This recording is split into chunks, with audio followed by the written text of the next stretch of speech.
sasapit po ang Pasko, kaliwat kanan ng mga pakulo sa mga Christmas party kasama ang pamilya, mga kaibigan at mahal sa buhay.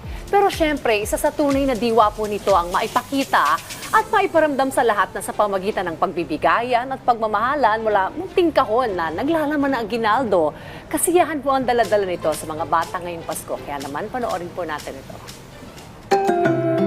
Pasko ay panahon ng pagbibigayan upang maiparamdam natin sa ating kapwa ang pag-asa, kasiyahan at pagmamahal. Gaya na lamang ng isang proyektong naghahatid ng matamis na ngiti at pag-asa sa mga bata. Mula sa mga munting regalo, nakapagbigay ito ng saya sa pamamagitan ng Box of Joy sa Montalban, Rizal. At ngayong Christmas season, mas kilalanin pa natin ang organisasyong Box of Joy Project dito sa Rise and Shine, Pilipinas.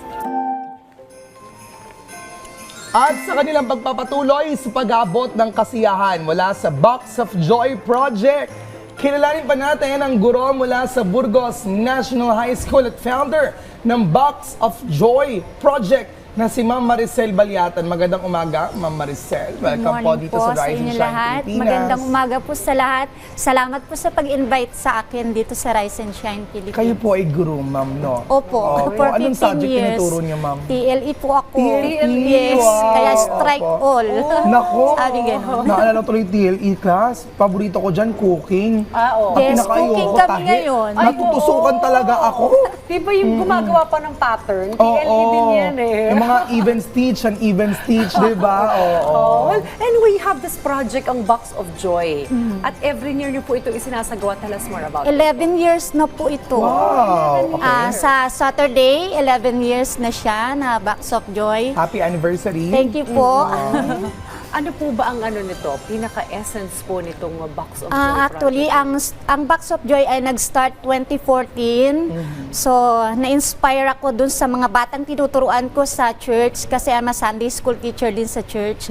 Nakikita ko yung sarili ko sa kanila dahil nung bata ako, ganun din ako. And then, na-inspire ako na magbigay ng gift sa kanila kapag sila ay a-attend ng church. Kapag nandun sila palagi, complete ang attendance, syempre, gusto ko may gift sila. Ayun, nakatuwa naman. Siyempre, iba yung pakiramdam yung mga bata makakatanggap ng regalo. Kahit tayo, kahit na ganitong age, hihintay natin Box of Joy ni Ma'am. Pero, Ma'am, itong project nyo na Box of Joy, saan nyo ito madalas ginagawa? Kasi nakita natin yung pictures, may mga sa basketball court, may nasa bundok pa.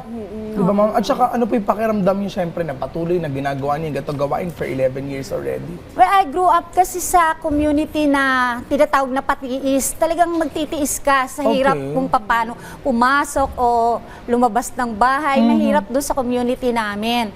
Ngayon, dahil sana inspire ako na yung mga bata ay bigyan ng gifts, ito yung naging way ko para ma-reach yung mga bata dun sa lugar namin. Okay. And then, yung mga bata na 11 years na imagine, sila na ngayon yung nagpapatuloy. Sila na yung mahanap ng mga magdo-donate para magpatuloy yung May mga Box of nag-sponsor Joy. din. Sila na naghahanap ng sponsor, hindi na ako yung kumikilos. Kakatuwa naman, ano? Yes. Ayoko na. Actually, every year, sinasabi ko sa sarili ko, stop na ako. Nakakapagod po, hindi po madali yung pagpe-prepare. Pero dahil sila yung nagpo-push na, Ma'am, sige na, hahanap kami ng sponsor, kami ang bahala. Basta ituloy mo lang yan, sabi nilang gano'n sa akin. So, ayun, nag-strive pa rin ako. Kaya mayroon pa rin 11 years Box of Joy sa Saturday.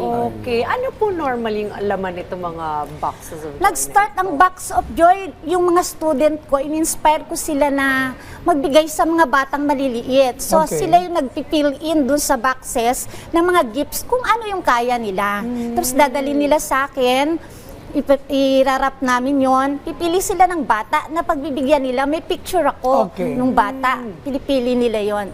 Tapos, that December, sila mismo yung nagbibigay. Parang Christmas party na rin nila. Oo, may pa-clowns pa si Ma'am. May mga laro pa. And then after pandemic, hindi na pwede yung mga tangible things, di ba? Bawal ang mga gifts. Oo, kasi baka magkawaan. Pero, hindi nag-stop ang Box of Joy. Sabi nila, why not mag-donate na lang tayo ng pera, cash, and then bili tayo ng food na ibibigay sa mga bata. Kaya patuloy pa rin yung Box of Joy kahit na nag-pandemic, hindi siya natigil. I wonder, ma'am, from ilan yung simula na bigyan nyo ng 2014 versus now, ilan na nabibigyan ninyo? 2014, 30 lang. Kasi ako lang, yung pera ko mismo, yung gamit ko, 30 Okay. lang. And then dahil nga teacher ako, in-inspire ko yung mga student ko na gusto nyo ba magbigay din kayo sa mga bata? And then na-encourage sila, nagdadala sila sa akin ng gifts na ibibigay sa mga bata. And then the next year, naging 70, 75, naging 100. Okay. Ngayon po, 200. Wow! Okay. Alam mo, marami ring mga ganitong mga ibang mga tao. Ganito rin yung ginagawa nila na simple gift giving, ang laki ng impact sa mga bata. Opo. May mga other activities pa po ba kayong ginagawa aside from Box of Joy Project para po sa mga bata? At just seeing the children, ano po yung tingin ninyong epekto po nito Actually, yung mga bata na nasasali sa Box of Joy, nayayaya ko rin sila ng community work katulad nung paglilinis doon sa aming, meron kasing sapa doon sa lugar namin, nag-clean up drive kami doon. So sumasama sila kasi sila yung mga naging beneficiary ng Box of Joy. Hindi lang yon, meron din kasi akong advocate na si Pastor Noy de Sabelle. Hello po, nandyan po kayo. Na lagi siya yung nag-encourage din sa akin na ipagpatuloy yan. And then, siya rin yung every year na palaging nagsasabi doon sa mga bata. Guess ko siya palagi para ipakilala si Lord sa mga bata. Dahil yun ang tunay na essence ng Christmas, si Lord talaga, si Jesus Christ. So, hindi siya nawawala doon at dahil lagi siyang nahan doon, mas maraming bata ang napapasaya. Mas grabe pa siya sa clown. Mas masaya pa siya sa clown. Talaga? Si Pastor Noy de Sabelle. Ayun. Alam mo, naisip ko tuloy, no? Parang dahil Maricel yung pangalan ni Ma'am Maricel, next to Mama Mary eh. Mary, tapos Maricel, di ba? Kaya very blessed kayo, ma'am. Ay, hindi lang dahil sa pangalan, pero dahil sa inyong busilak na puso, thank you, syempre. thank At sa mga taong na-impluwensya ninyo, para patuloy na tumulong at magbigay saya sa mga kabataan. Bilang kayo po ay isang guro, Ma'am Maricel, saan po kayo kumukuha ng pangsuporta sa proyektong ito? I understand, ilang percent yung nataas nun from 30 to 200 na ngayon. Yes po, sabi ko nga kanina, hindi na ako yung kumikilos dito, no? Marami ng mga sponsor na tinatawag na advocate dun sa project na to. Sila na talaga yung naghahanap, hindi na ako. So ngayon ay per kid, pag nag-sponsor sila ng 200 pesos, makaka-experience yung isang bata o maraming bata ng napakasayang party. Katulad niyan, nakikita nyo sa pictures, Okay.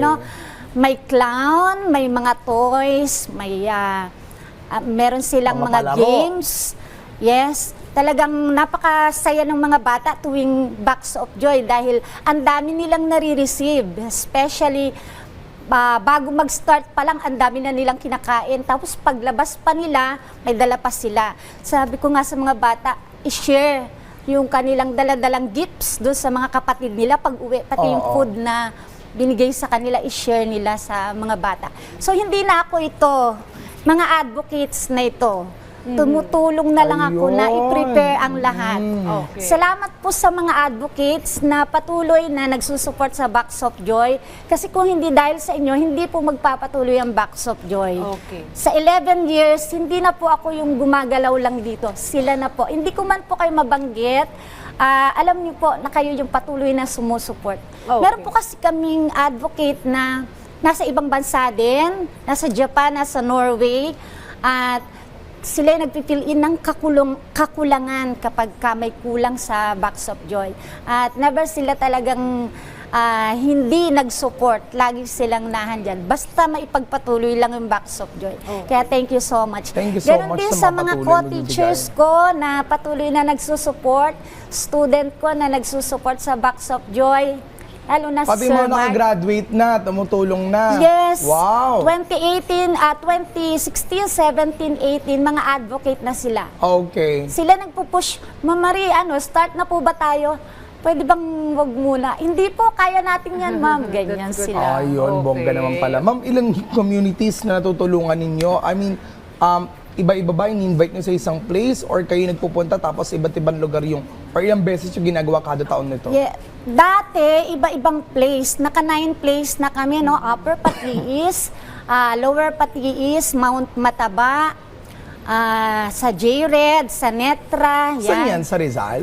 Sa, ano po, yes, Rizal po. San Okay. Mateo, Rizal. Okay. And then, kada place na pinupuntahan namin, kita nyo nga yung picture, talagang dinadala pa namin sa bundok. Oo, yung tsaka ang daming mga dogs. bata. Oo. Mga Dinadala magulang pa nasa namin likod. doon. Salamat sa mga co-teacher ko, Ma'am Abol, Ma'am Chari, lalo ng aming dating guidance counselor na si Ma'am Rebecca Nocon, na palaging kasama. Kahit umakyat ng bundok, okay lang sa kanila, magdadala kami ng mga boxes na para sa Box of Joy. Nandyan Ayun. sila palagi na Okay. nakasupport sa amin. Hindi Baka sila may mga nagsasama. manonood din tayo na gusto rin maging advocate at supportahan itong Box of Joy project. Paano po sila makikipag-ugnayan sa inyo, ma'am? May personal page po ako na Box of Joy. So, makikita nyo naman yung logo ng Box of Joy doon, kulay orange, Box of Joy. So, pwede nyo po ako doon ma-reach sa Box of Joy page and sa mismong profile ko, Maricel Balyatan po. So, hanggat meron pong susuport sa Box of Joy, hindi po ito Magtutuloy-tuloy. titigil. Tuloy-tuloy po ito. Pero, lagi ako nagsasabing, ayoko na, stop na. Pero, sabi ko nga, yung circumstances, yun ang nagpupush para magpatuloy. Ayun. Maraming salamat po sa inyong oras at pagbabahagi sa amin ng inspirasyon. Lalo na sa ating mga manonood, mga ka-RSP ngayong umaga, Ma'am Maricel Balyatan. And Merry Christmas! Merry Christmas Christmas po. Thank you so much po sa pag-invite sa akin.